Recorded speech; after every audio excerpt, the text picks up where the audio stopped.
Good morning, everyone, and welcome to our webinar on responsible recycling in practice, due diligence and inclusion insights from the CARE project, or the Collective Action for Recycling and Empowerment project. This is an initiative led by ASI and supported by several organizations, including One Planet, who with the Secretariat of the Roundtable of Responsible Recycling of Metals, and who will be also presenting today. So we are Gabriel Carmona Aparicio, Dave Nine, and Veronica Toisson. And without further ado, so let's begin. But before that, just a bit of an acknowledgement. So this is part of a project supported by the ICL Innovations Funds, and who are receiving also funding from the Swiss Confederation and the UK government.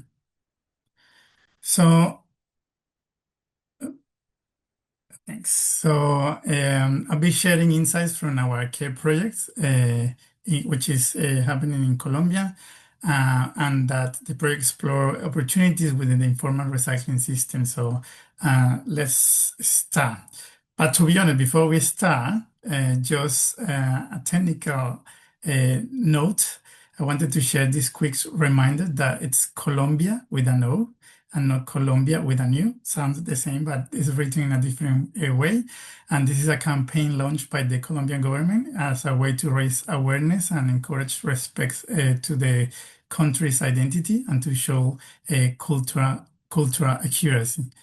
Now, and since we have participants beyond ASI members, and for those who don't know, so we are the Aluminium Stewardship Initiative, or ASI.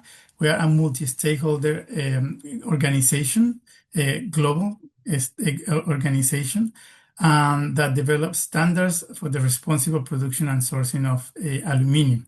So we certify performance across the whole value chain, from bauxite mining to finished aluminium products. So in 2025, we are celebrating 10 years of ASI, and we have issued more than 500 certifications worldwide. Our standards cover key sustainability topics such as climate, circularity, nature, human rights. And beyond certifications, we run collaborative projects with right holders through our Indigenous People Advisory Forum, and more recently, through the work we're doing with the role of the waste pickers in scrap value chains. Okay, so now, to set up the scene, so market expectation versus reality. So right now, aluminium scrap accounts for about 35% of global demand. But to align with 1.5 degree scenarios in terms of climate targets, that share needs to increase to at least 50% by 2050. So why? Because recycled aluminium requires just 5% of the energy needed to produce primary aluminium. So making it one of the most effective tools we have for industrial decarbonization. Now, within that share of scrap, post-consumer scrap, the type recovered by the waste pickers, need to grow from 24 million tons today to at least 66 million tons, sorry, by 2050, and potentially to 81 million in a very effective scenario. So we are seeing a growing dependence on recycled content. Apologies.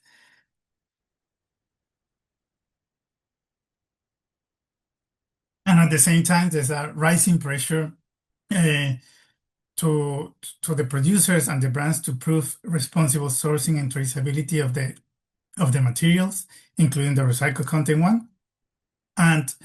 But here is the catch. So aluminum scrap often travel long, undocumented routes. So by the time it reaches a remelter, it's being anonymized. So no origin, no actor visible, no social or environmental assurance. So since they need to ensure the traceability of the materials and the good practices throughout the whole value chain. Now, let's talk about the people who made the post-consumer aluminium recovery possible. So the formal aluminium industry employs around 1.6 million directly, But globally, we have between 15 to 20 millions of informal waste pickers, often in the global south. In fact, recent calculations estimate that it could be up to 40 millions of informal waste pickers.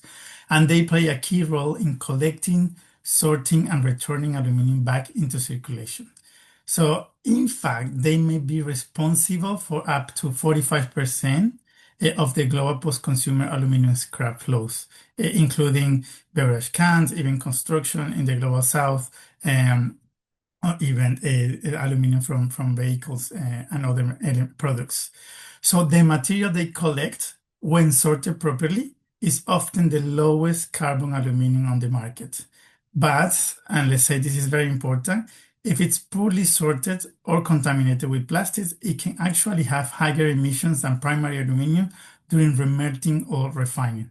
So we must be like very accurate in how to handle post-consumer material to maximize the carbon benefits while addressing the labor, social, and environmental risks embedded in the collection.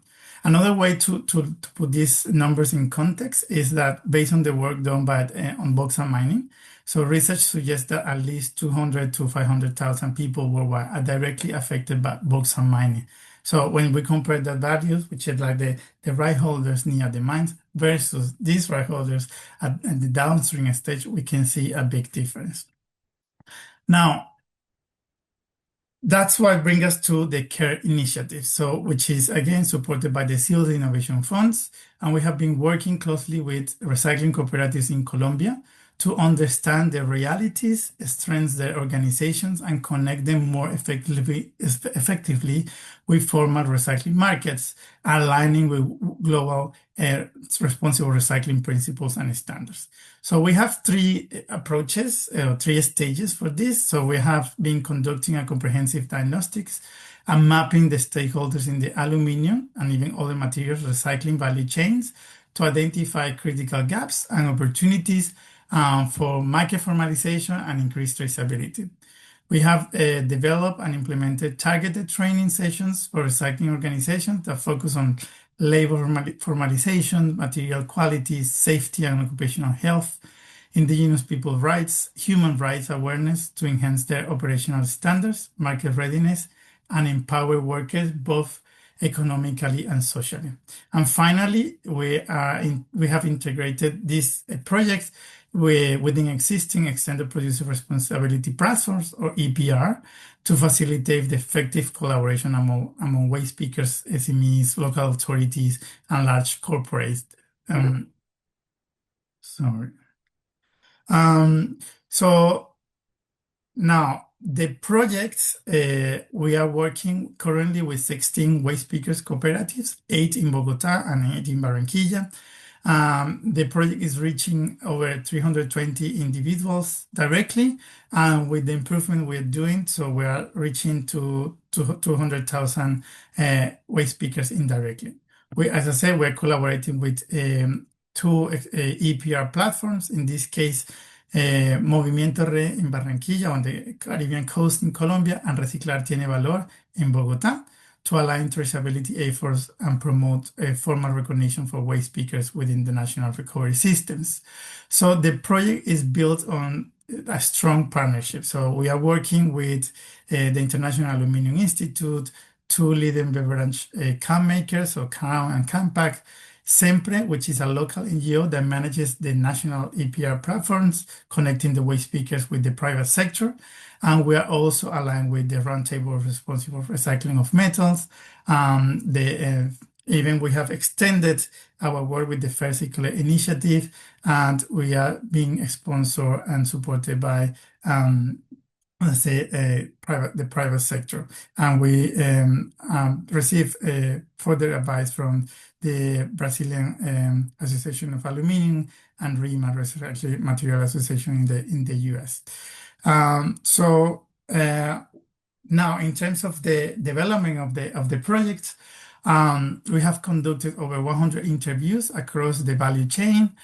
This includes the 15 cooperatives, over 80 waste pickers individually, and we have also had interviews with intermediaries, traders, processors, manufacturers, authorities, beverage branch. So the idea was to build the complete picture of the material flows, the pain points, and also the opportunities for the aluminum recycling value chains. So to support this, we have been using different tools.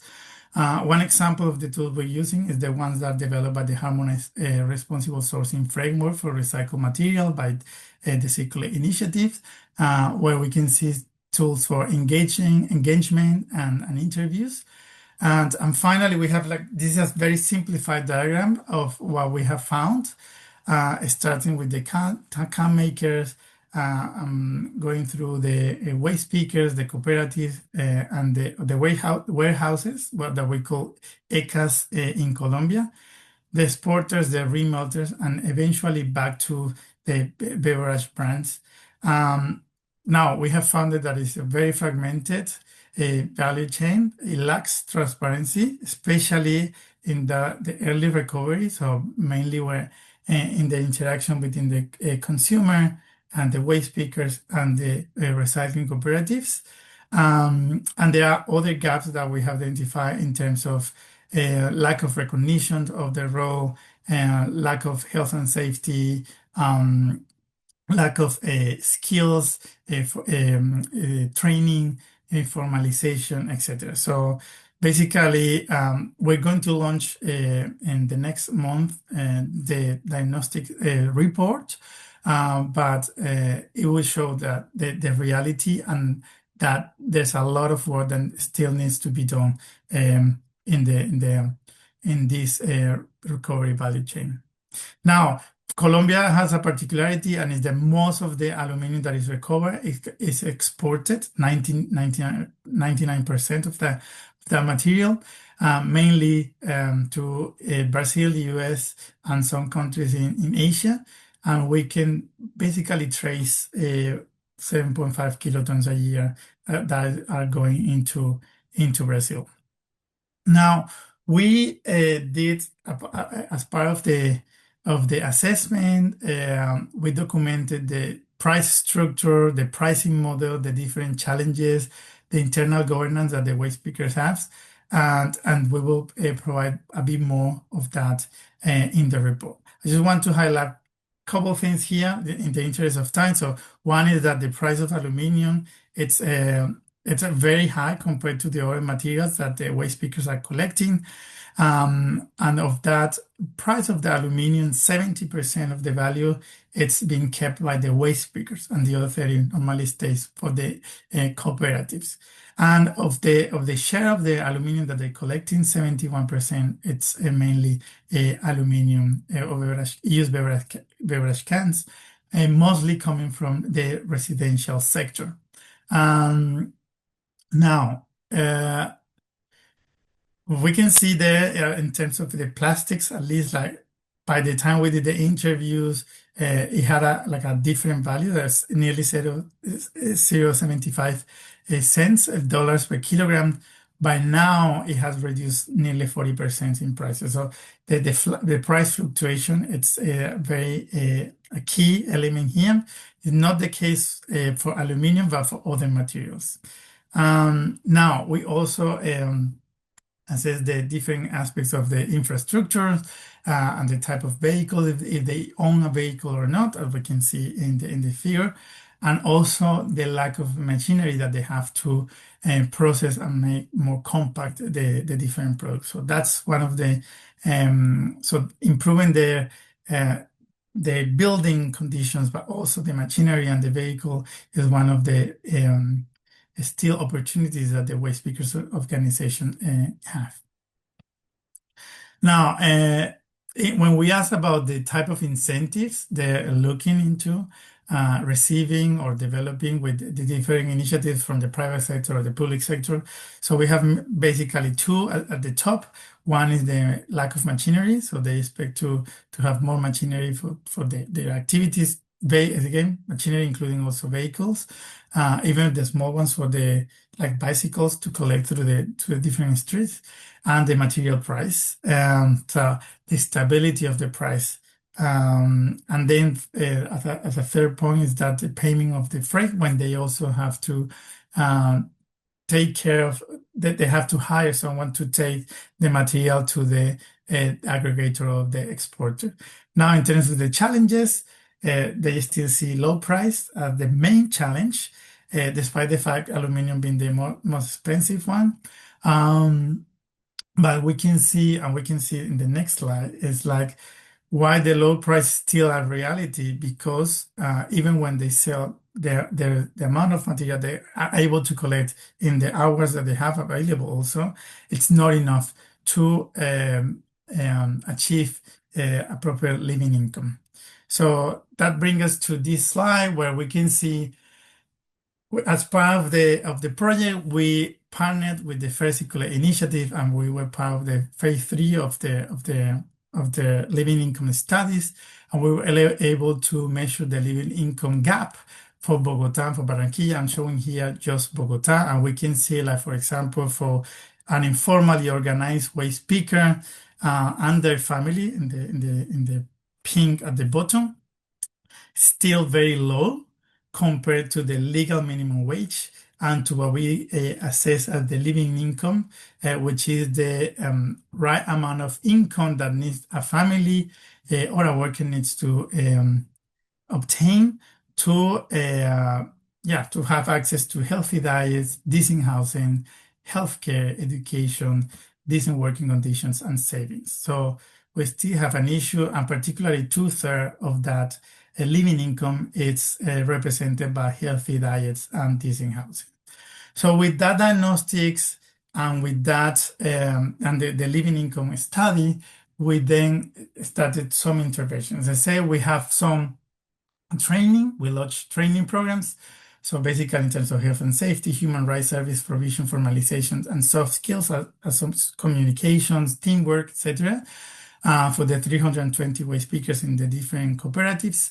And the material was designed based on the outcomes of these diagnostics. Now, we also developed two pilots. One was the incentive programs, and I am highlighting here only for aluminum in the sense that we provided three types of incentives. One was the protective equipment, the other one was food vouchers, and the third one was well-being activities based on what we found in the living income study and the diagnostics. Now, these were provided only for targets on aluminum collection. So the idea was to increase the rate of aluminum collection, and based on that, they will receive these incentives. As I said, because we were partnering or we were integrated to the current EPR platforms, they are also receiving other type of incentives from other materials. So, such as, for example, in plastics that I remember, they were receiving different incentives for improving the conditions of their households and also a health insurance. So that's probably one of the key insights, that we need a multi-material approach. And so we can complement that gap in the income through the different recycling value chains, not only aluminum. So that's one of the pilots. The other pilot was a traceability pilot. So all the tons of aluminum tons that they collected, we established what the type of documentations that need to be passed along the recycling value chain, so we can kind of trace the whole materials and close the loop. So we the check is when all the material, the documentation have been properly sorted, and we're still working with the processor or the remelter and the manufacturer to establish what is also the right of documentation that we need to have. So now, what we have seen also with the type of strategies as initiatives, that we can kind of translate the actions that we're doing in terms of responsible and inclusive circular economy, like in three type of strategies that the company can adopt. So one is that individual action. So what each company can do with its control. So we have, for example, improving procurement practices, mapping scrap supply chains, At the second level, what we call the collaborative actions, is that tackling barriers no business can solve alone. And in this case, we have, for example, the CARE projects, where the NGO is providing technical support, the can makers are engaging on market access, the exporters and recyclers are sharing data, and the governments are helping with aligning regulations.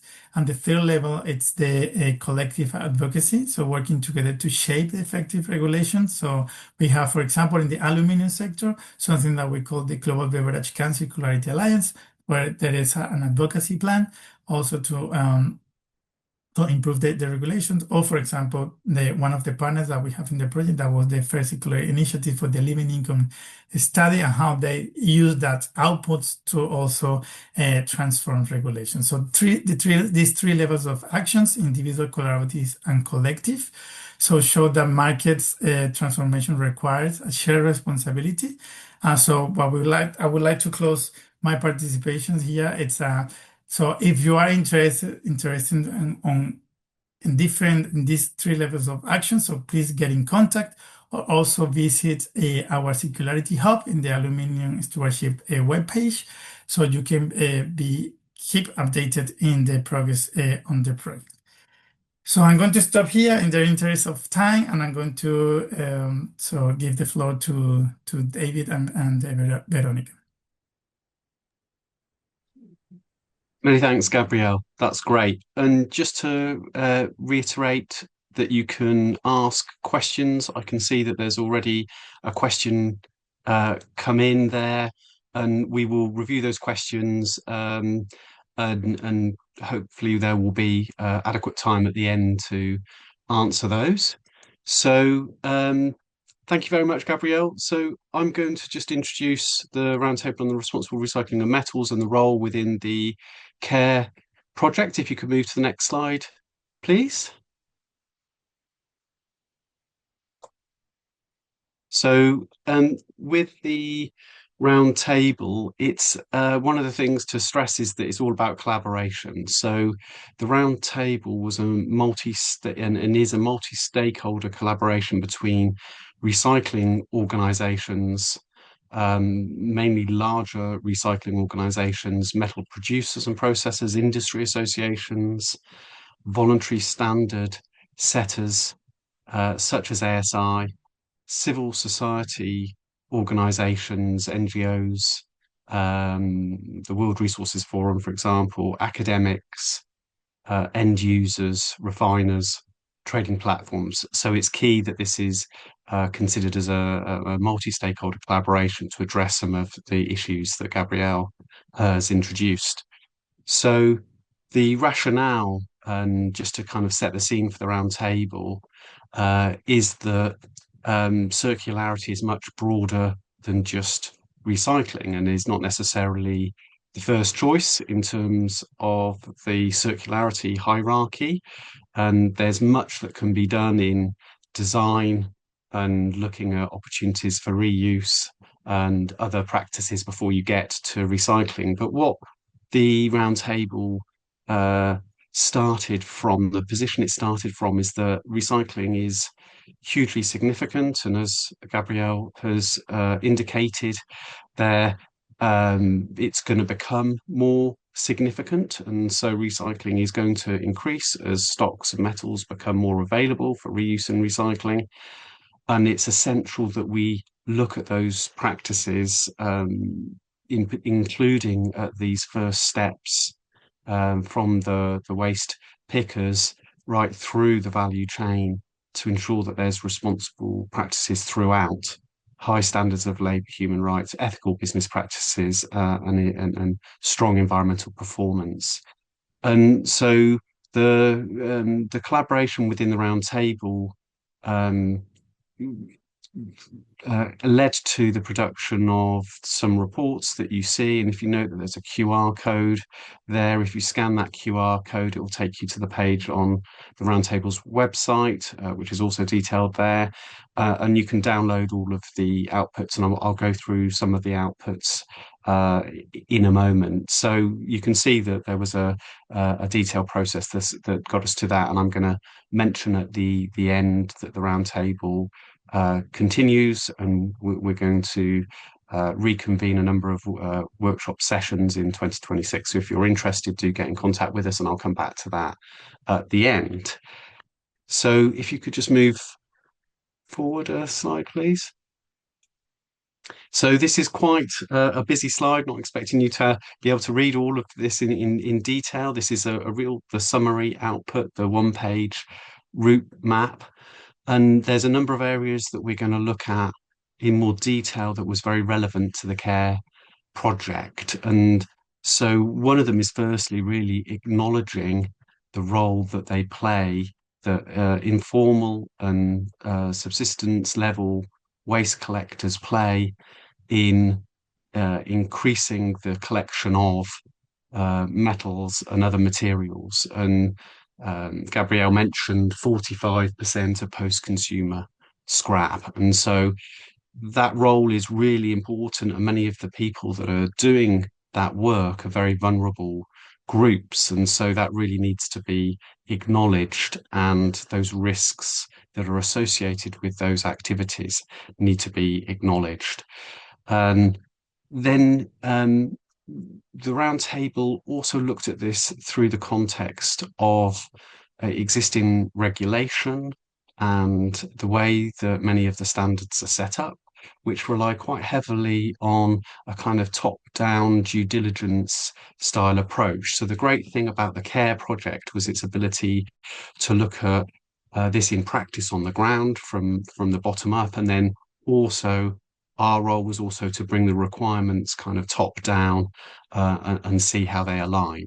And so one of the things that we found was that there was limitations to the use of due diligence, and that needs to be kind of understood and recognised, and opportunities to accommodate that need to be built into responsibility programs. And that might include the voluntary sustainability standards, but also regulation as well. And there's a whole range of policy recommendations, and they link to things like extended producer responsibility programs, and how they can work better together. And we'll talk about some of those. And there's also that key role for the downstream brands to link more closely with all stages of the value chain to drive some change.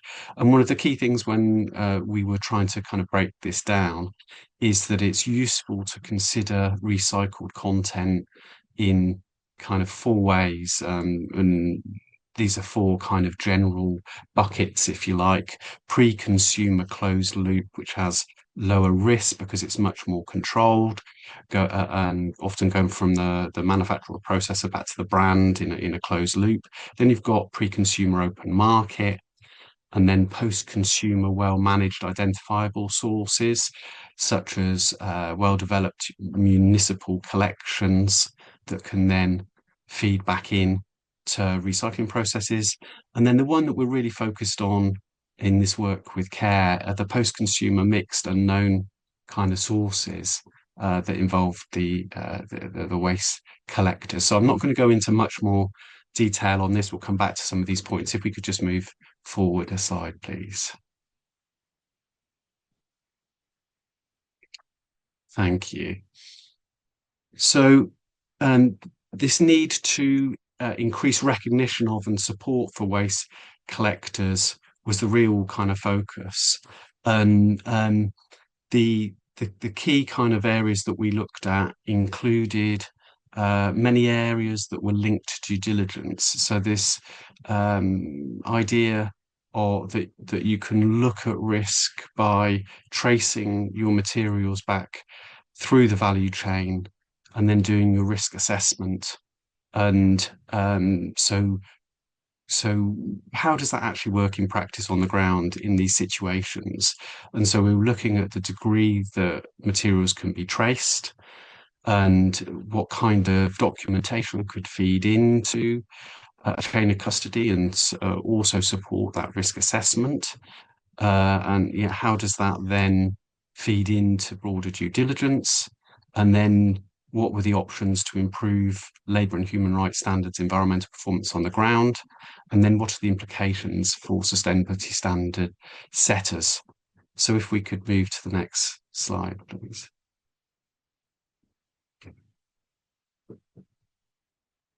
So just to frame it, I'm sure that many of you on the webinar will be familiar with due diligence. And in terms of framing of it, there's much regulation, including coming from Europe but elsewhere, where there's an expectation that you can conduct this due diligence throughout your value chain. There's been a kind of limited adoption of that when it comes to recycled content. And within the OECD approach, which you can see summarized there, where it refers to recycled content, the requirement was just to identify that it was recycled, and then that was sufficient. But as we know, and the findings from the roundtable suggested, that really isn't sufficient because there remain many risks, and so that needs to be looked at in more detail. So the 6-step process, which is illustrated on screen, so that kind of includes improving policies and embedding responsible business conduct into management systems, and then doing essentially a risk assessment. And then once you've identified risks, ceasing, preventing, or mitigating those risks, monitoring your performance, tracking the implementation, and looking at those outcomes, communicating how the impacts are being addressed, and then repeating that cycle and providing for cooperation and in remediation when that's appropriate. But often where many organizations are is kind of at the risk stage, and in terms of recycled content and this direct ceasing or preventing or mitigating the risks, there's many gaps. So in its kind of present form, the roundtable showed, and the CARE project workshop and work that's been done through the project showed that there's quite a gap between the formal expectation of due diligence and the realities on the ground in Colombia and elsewhere, where there's very diverse, mixed and informal recycling chains. Next slide, please.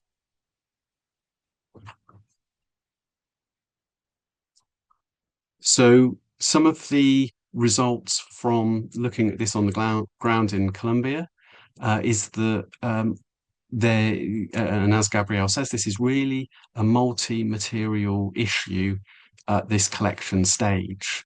And so many of the sustainability standards are set up from a metals kind of lens, and so that thinking perhaps won't work as well for, in particular, post-consumer flows where there's multiple metals. So we need to kind of broaden our thinking and think about how practices can be improved and how standard setters and others can collaborate so that they can address that kind of multiple collection. And in terms of formalization and documentation, that kind of initial step in the value chain directly from the waste pickers to the next point in the value chain is really largely undocumented. And then in this case, it was around 95% of those real initial transactions were undocumented. And then as you start moving kind of down the value chain, that improves. And so in this case, we found that it was something like 70% of then the following transactions became documented at that next stage further downstream. And that included things like purchase orders, contracts, invoices, and then a bit further along, export declarations as well. So the ability to kind of trace is quite limited, but there is definitely some opportunities to improve that.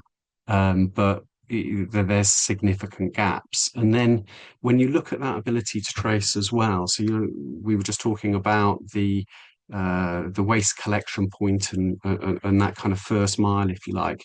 But then if you go downstream and the metals have been exported for refining, and as Gabriel showed, that is predominantly in Brazil or in USA and potentially Asia. There isn't really a mechanism to link that to the source once those materials come back into Colombia. So there's also a break in the connection further downstream after that processing and then back to return. So if we're looking at this from a circularity perspective, there's a couple of key gaps currently in that ability to trace materials, and that was shown through the work that's being done with the various project partners in the CARE programme. Let's move on to the next slide, please. Thank you. So some of the challenges and kind of opportunities that were identified through the CARE project were we've heard that informality makes the traceability structure difficult. And just to put that into kind of context, within Colombia, there's more than 1,000 recycler organizations operating at various different levels. And there's limited adoption of kind of traceability tools at that point. And often policy requirements don't extend traceability obligations to in this case, the focus was on things like aluminium beverage cans.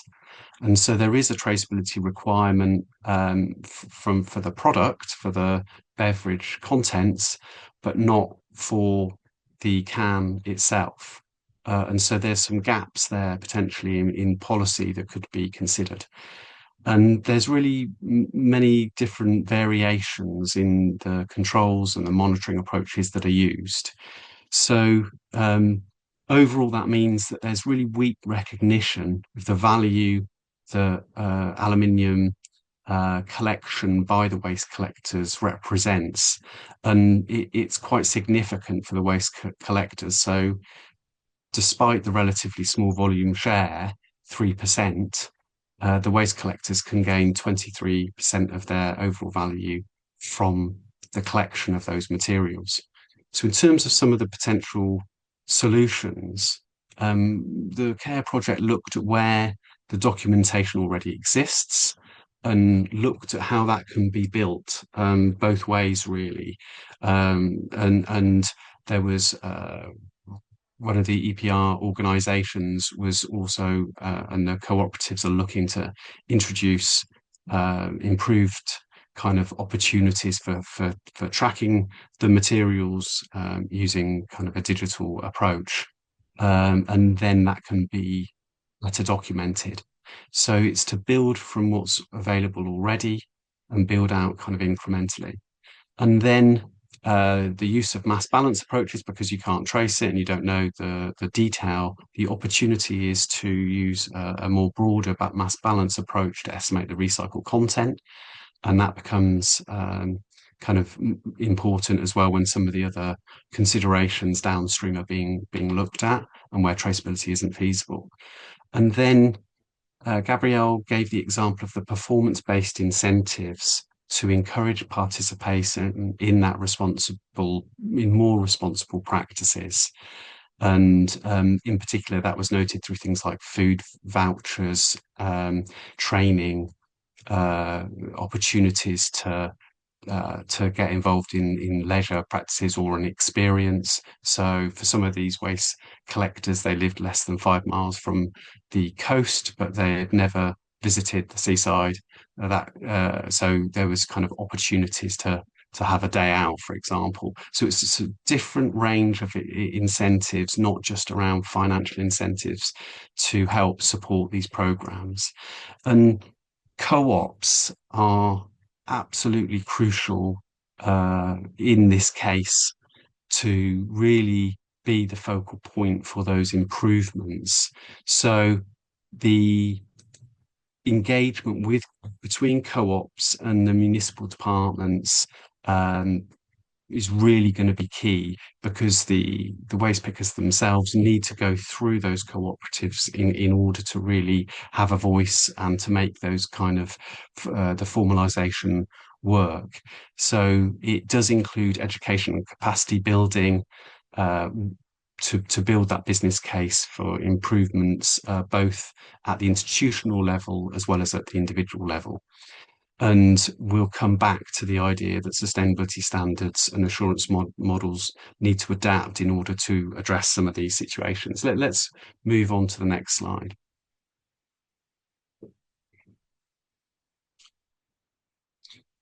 So in terms of the risk that's associated with it, as I stated within the OECD approach, there's that kind of approach where if they're recycled, there's a thought that there's less risk associated with this. And we challenge that contention and believe that there's quite a lot of risk, social labour risks associated with this primary collection, as well as environmental risk. And the CARE project confirmed that, in particular with this informal and early stage collection. And so that split between the recycled categories can help to identify some of those risks there. And the people buy metals based on quality and the alloy particularly. And so there's a lot of mixing, blending and trading, and that can really prevent full traceability. And when you're looking to do due diligence, how far can that stretch down the value chain? So the diagram to the right, the infographic there, offers a potential suggestion as to the current kind of status as to where traceability can be is limited to. And so within Colombia, the sorting and utilization stations, the ECAs, that's typically the kind of first point that can work, and then that moves through the warehousing, through export to the processing, and it doesn't include the kind of the brands and further downstream on this diagram. And the first stages can be either kind of by hand, basic technology, or motorized collections, but all of them tend to lead to either the ECAs or the warehouses. So there's potentially another kind of pinch point as well in the language of due diligence, where these kind of waste collection stations can provide more information about what happens further upstream. Okay, if we can move to the next slide, please. So we need shared responsibility, and that might include for the brand operators taking greater responsibility for improvements at these higher risk points in the value chain. And that means not only better sharing of information, but looking at things like co-financing and incentivizing improvements. The informal and subsistence recyclers are often kind of overlooked, the contributions that they give to this. And so it's really important to recognise as we saw in terms of the contribution to living income, most of the income is spent on basics of food and shelter, leaving scant little for education and other aspects. And so the many vulnerable groups really rely on this income to live, and it's not enough. Okay, let's move on, please.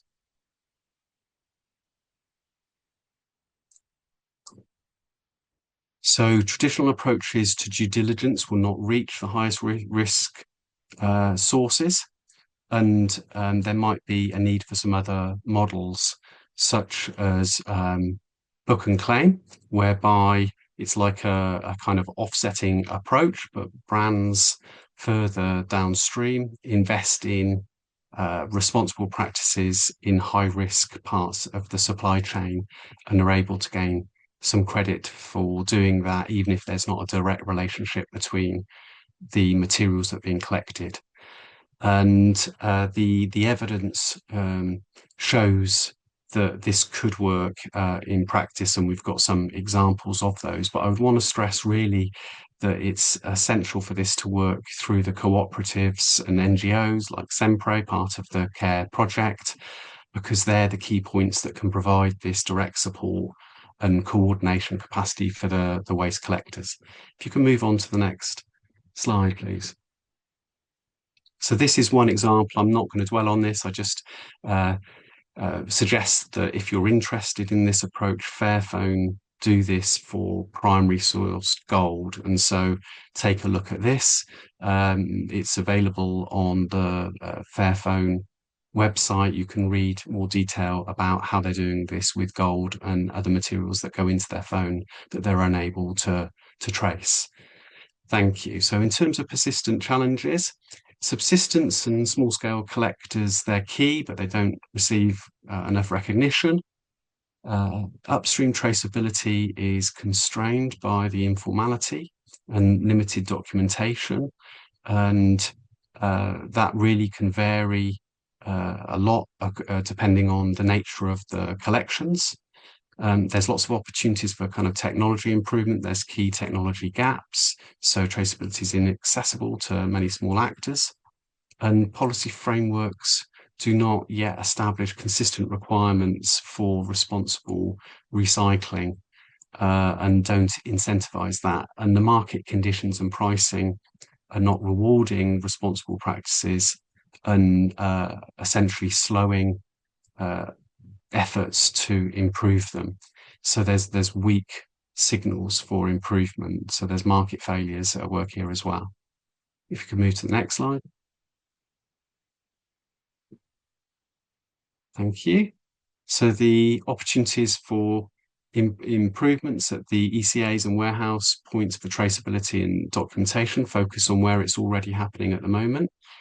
Look to use approaches like mass balance and book and claim in parallel to and in support of due diligence. And due diligence is a great framework to enable you to understand how far you understand your risks within the supply chain, but then you need to recognize the bits that you don't understand and then address them through other mechanisms. And then there needs to be more coordination with the extended producer responsibility systems, municipalities, and also the cooperative movement to expand on many of these opportunities.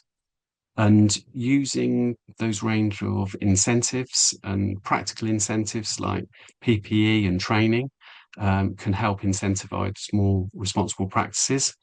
And we need to explore this through more targeted piloting. And so the CARE project offered lots of opportunities to do that. And in terms of, thank you. So in terms of the, if we could go to the next slide. Thank you. So just to flag that during 2026, the roundtable will be reconvening. And if you are interested in these topics, then do get in contact with us. And we will be focusing on sharing good practice. So other roundtable members have also been doing some piloting of some of this. The reports were published in 2024, and the intention is that the recommendations were picked up and implemented, and then it's now another opportunity to share that learning. So if you are interested, do get back in contact with us. And if we could move to the next slide, please. And I just want to leave enough time for some questions at the end there. I can see that we've got some that have come in. So some of the policy and advocacy pathways, including the definitions of these materials, which have some legal and then kind of technical consequences. So the definitions of waste and not only in terms of import-export, but what that means and for improving responsibility in recycling. And so really kind of classifying these valuable materials and using that as a way to drive improvement in practices. and looking at ways that we can extend traceability requirements to the packaging materials and the post-consumer metals so that they can work more effectively. Looking at the role of extended producer responsibility they often operate at national levels, and they don't um, share information as effectively across jurisdictions when many of the materials are traded internationally. And we can see that in practice during the CARE project, when the materials left Colombia for reprocessing, then there was a break in the chain, and that information then didn't flow back in terms of, well, how much of the materials that were then coming back in the form of ingot back into Colombia to be made back into cans, how much of those materials came from Colombia in the first place. And so there's lots of opportunities there to improve data sharing and cross collaboration, and to really embed some of the requirements, these stages of the value chain, into some of the EPR frameworks, and to really incentivize this to follow the material flows. So in terms of long-term viability, at the moment, many of these programs rely on the goodwill and external funding sources. So it's NGOs and projects such as you've heard of today that are really looking at this. But then we need to be able to identify new funding sources, and that means also being more transparent in the share of the profits throughout the value chain, and looking whether that is shared in a fair manner, and encouraging discussions around how downstream actors can support responsible recycling, even if they're unable to really directly relate their products with the upstream collection of those materials. How can they get involved to support that, both through kind of procurement, pricing, co-investment, but also considering other approaches like we mentioned through the book and claim system, and how they can influence regulatory improvements, so using their leverage to advocate for enhancements so that these become more a common practice rather than being project specific improvements. And in terms of standard setters, I think that they need to work together in order to look at new criteria and opportunities there, and that collaboration is needed to continue, not just one-time interventions. Okay, I think I need to wrap it up there so that we've got time to address any of these questions that have come in. Okay, Perfect. so Yeah. go ahead, Veronica. Okay, yeah, thank you, Do Dave. field Thank the you, Gabriel. questions. Yeah, that's I think I've been keeping an eye on the chat, and just a reminder, folks, that there is a Q&A function. If you have any questions, I think we'll start with the one that has the most upvotes at the moment. It's for Gabriel or any of the ASI representatives on the chat. Has ASI considered including folks that are in the secondary part of the value chain, traders and processors of scrap metal, to be eligible for ASI certification? Okay, so yes, let me start saying that the processors, what we call in our value chain like refining, remelting, are already within the scope, and many are certified under ASI, so that's already established. I think it's more about the traders. So ASI doesn't automatically excluding, and to be honest, the traders and the aggregators can engage with ASI frameworks. So the challenge in practice is more about many trading and commercialization actors are very protective of commercial information and supply networks. So that makes precisely that's one of the challenges with the CARE project. That makes transparency and verification very, very difficult. So what we are planning to do as an alternative, potentially for the next version of our standard, that is going to be hopefully the consultation will be launching in the first quarter of the next year. It's more like a tier approach. So where the certified entities, upstream and downstream, can require or incentivize like the ESG requirements and expectations to the next tier. So in this case, the trader and the intermediaries. So we have like a minimum requirement established for them, and that would be a way to address those risks in the value chain. Excellent. Thank you, Gabriel. Another question came in trying to clarify why does recycling the unsorted or poor quality scrap take up more energy than sourcing primary aluminum? What's the process there that's emissions intensive? Do you want? Shall I take that? You So, may do.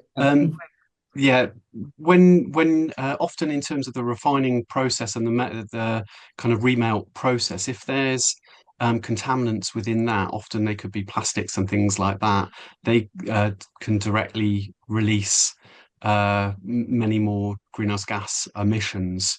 So basically, it's the avoidance of the contamination, but also if the materials are poorly sorted, they take more effort, if you like, and more energy in order to sort them and process them. But there can be a direct impact in the remelt process if there's contaminants, particularly plastics, because you're essentially burning hydrocarbons there.